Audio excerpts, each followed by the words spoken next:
quem consome o teu coração e os teus pensamentos. Pois nessa noite, no pouco tempo que eu tenho, eu quero só apresentar um Senhor para você hoje. E eu quero compará-lo com os demais, e você vai fazer a sua decisão. Eu quero apresentar Jesus como Senhor para você, apresentado hoje, e você vai fazer a sua opção no final desse grupo de oração. Você vai fazer a sua opção. Para mim, um Senhor, ele tem que ter, vou colocar assim, entre várias características, eu vou eleger 3 grandes características. Primeiro, vou colocar assim: na nossa cultura, irmãos, sempre que nós queremos dizer que alguém é o melhor naquilo que faz, na nossa cultura nós sempre ligamos isso a ser rei. Já parou para pensar? Quando a gente quer falar que o melhor jogador de futebol, né, que o Pelé era o melhor jogador de futebol que era, nós chamamos dele do quê? De rei Pelé, ó, é o rei, né? Quando nós queremos dizer que a maior apresentadora de crianças é a Xuxa, e aí chamam ela de rainha. O maior cantor, o rei Roberto Carlos. Não é verdade? A gente não faz isso? O rei do pop, o rei do não sei o quê. Não é verdade? Eu quero falar do rei Jesus. Primeiro eu quero saber se eu posso chamá-lo de rei. E para ser rei tem que ter essas 3 características que eu vou colocar para você. Em primeiro lugar, uma pessoa para ser rei, na cultura ocidental, ela precisa ter uma família de sangue nobre. Agora eu quero saber se Jesus tem sangue nobre ou não. Se Jesus tinha sangue nobre ou não. Vamos começar pela parte do pai? Por parte de pai, conta a palavra de Deus que o anjo chegou, se apresentou a uma virgem da cidade de Nazaré, chamada Maria, e ele disse: ave cheia de graça, o Senhor é contigo. Ela se perturbou no seu coração, não entendia o que significava aquela saudação, e ele disse: não temas, Maria, porque achaste graça diante de Deus. Conceberás e darás à luz um filho, e ele será chamado Filho de Deus.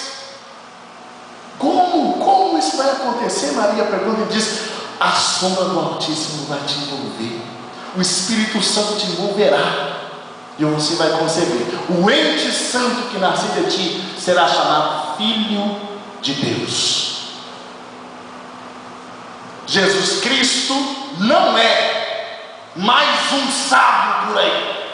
Desculpa, Jesus Cristo não tem nada a se comparar com Buda, não tem nada a se comparar com Dalai Lama, com Mahatma Gandhi, com nada disso. Jesus Cristo é Filho de Deus.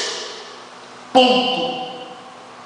Concebido no seio da Virgem Maria por obra do Espírito Santo, Filho de Deus.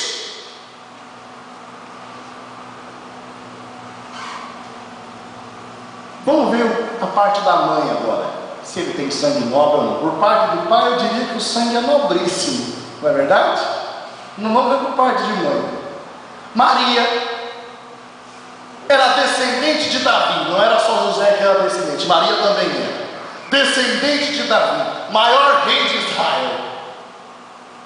Maria, para poder ser mãe de Deus, porque Deus não compactua com o pecado, para que Deus pudesse se fazer homem, ele tinha que encontrar na terra um ventre que fosse sem pecado, sem mancha.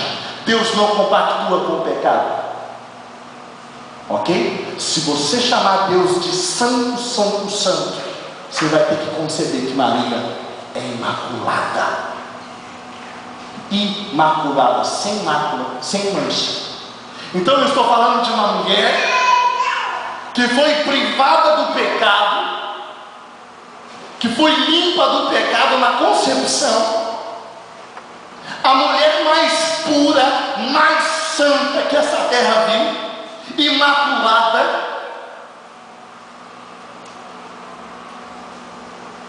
foi ela quem concebeu. E eu quero dizer para você, se Jesus Cristo é Deus, Maria é mãe de Deus. Se Jesus Cristo é rei, Maria é rainha. Pelos méritos do Filho, pelos méritos de Cristo Jesus. Então, eu acho que o primeiro quesito Jesus Cristo preencheu, ok?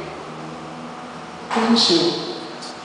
O segundo quesito que eu quero levantar aqui é o seguinte: para ser rei, a pessoa precisa receber isso na cultura ocidental, ok? Os reis, para serem reis, recebiam uma unção. Vocês sabiam disso? O que é unção? Unção é você pegar um óleo consagrado e derramar sobre a pessoa, invocando o Espírito Santo. Isso é mais antigo que o próprio Jesus.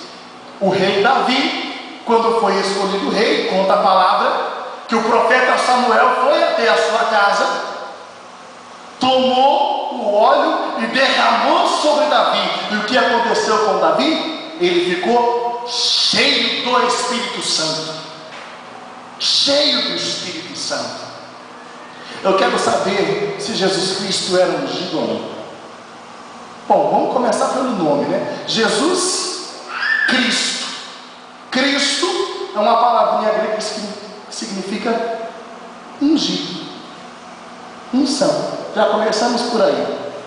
Jesus Cristo foi concebido no seio da Virgem Maria por quem? Por obra do Espírito Santo, a própria unção. Já começou por aí, ungido no ventre. Quando Jesus saiu do deserto, depois de 40 dias, entrou na sinagoga, tomou o rolo, abriu e leu o quê? O Espírito do Senhor está sobre mim, porque o Senhor me ungiu, me consagrou pela unção, para declarar o ano do perdão, o ano da graça. Ungido no ventre, Filho de Deus. Desculpa, não há ser humano, não há cantor, não há ator, não há nada que se compare, não há rei, não há homem político poderoso que se compare. Mas eu quero tomar o último quesito, que é o mais importante de todos. O rei só é rei se ele tem, terceiro, poder. E eu quero saber se Jesus Cristo tem poder ou não tem. Vocês acham que tem, sim ou não? Vamos ver então se tem poder. Eu vou dividir esse poder em 3 características, bem simples. Primeiro, Jesus Cristo tem poder, segundo o Evangelho, sobre os elementos da natureza. Você pega o Evangelho e você começa a ver que Jesus Cristo, de uma hora para outra, ele podia começar a caminhar sobre as águas. E os apóstolos, os discípulos ficavam que é um fantasma e gritavam de medo, e Jesus Cristo ali caminhando sobre as águas como se nada. Jesus Cristo estava num barco, e o barco começou a quase que virar, e todo mundo gritando de desespero, e Jesus Cristo estava fazendo o quê? Com a cabeça num travesseiro dormindo. Parece a tua vida, né? De vez em quando a tua vida está num barco assim, e você pensa que ele está dormindo num travesseiro, não é verdade? Mas ele está ali. Ele está ali.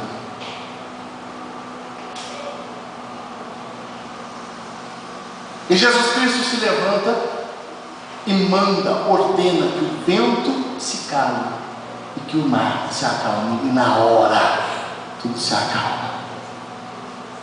Jesus Cristo tem poder para fazer de 5 pães e 2 peixes alimento para uma multidão.